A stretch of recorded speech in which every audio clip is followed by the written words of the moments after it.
What happens when you mix fried chicken with the bold flavors of a seafood boil? I wanted to find out, so I made it myself. Don't worry, Unc's got you covered. We're gonna make this Cajun boiled fried chicken. Watch this. We're kicking things off with the marinade that brings that bold seafood flavor straight to the kitchen. You're gonna pour some buttermilk over your chicken pieces and then add this right here. A couple of tablespoons of the straight drop seafood boil. I'm talking about juicy, seasoned to the bone chicken ready for that crispy golden finish. Grab the seafood boil from UncleDibs.com, add a couple shakes of hot sauce, and let that thing marinate in the fridge for a few hours. Now let's talk about those sides, right? Red potatoes and sweet corn. That's all you really need. Slice your potatoes in half and then crack your corn in half too as well. Now it's time to bring that boil to life. Fill up your pot halfway with water. Now let's add our background dancers. That's some lemon juice, those onions, some bay leaves, and you know no seafood boil is complete without some garlic. Add as much as you like. Finish it off with some more of that straight drop seafood boil. Stir that in and then set the scene for your potatoes and corn.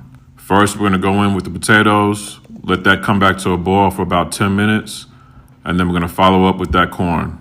After you add your corn and everything comes back to a boil, turn off your heat, and then we're gonna set this over to the side off the heat and let those flavors come together. Let them get to know each other. We're trying to have a good party over here tonight.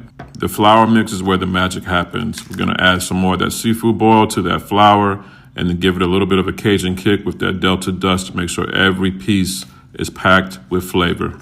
Now go grab your chicken from out the fridge because it's time to get dressed. Remember, when you're dredging your chicken, keep one hand as your wet hand and one hand as your dry hand. Lay each piece of that chicken in that flour mixture and pack it on nice and tight. And here's a little tip for extra crunchy skin. After you're done dredging your chicken, throw it in the refrigerator for like 5-10 minutes, basically while your oil is getting hot, and that's gonna shock that chicken skin so that it's extra crispy. Now go grab that big old Dutch oven that you got sitting in the corner because it's time to fry some chicken, y'all. Fill up your pot halfway with that oil. Make sure you leave some room at the top because it is definitely gonna rise. Maintain your oil temperature to about 325 degrees and then fry that chicken. And here's a little trick to infuse that oil. Add some jalapenos and onions. Trust your uncle. It gets the job done.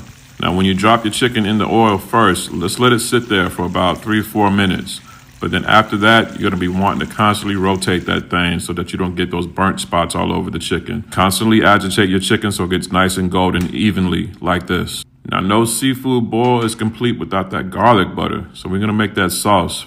Add some cold water to a saucepan. Once it starts to boil, add some cold butter. We're going to use about a stick of butter, so don't overreact. We're making garlic butter sauce, y'all. We're not making salad dressing. Hit that with a couple of squeezes of garlic paste. Stir everything together over about medium-low heat, and then add some parsley, and then we're going to flavor that butter up with some more of that Delta dust.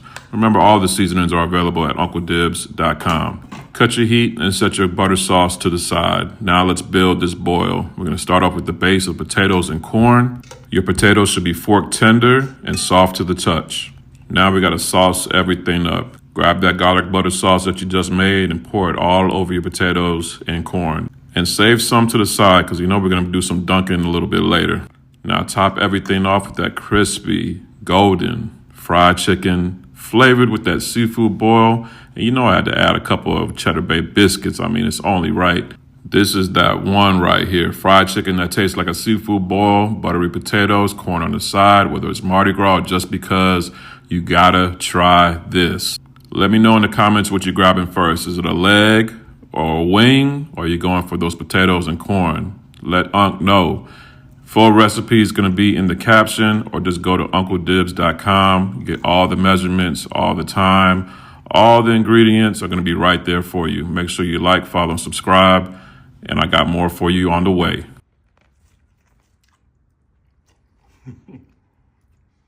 That's good, shorty.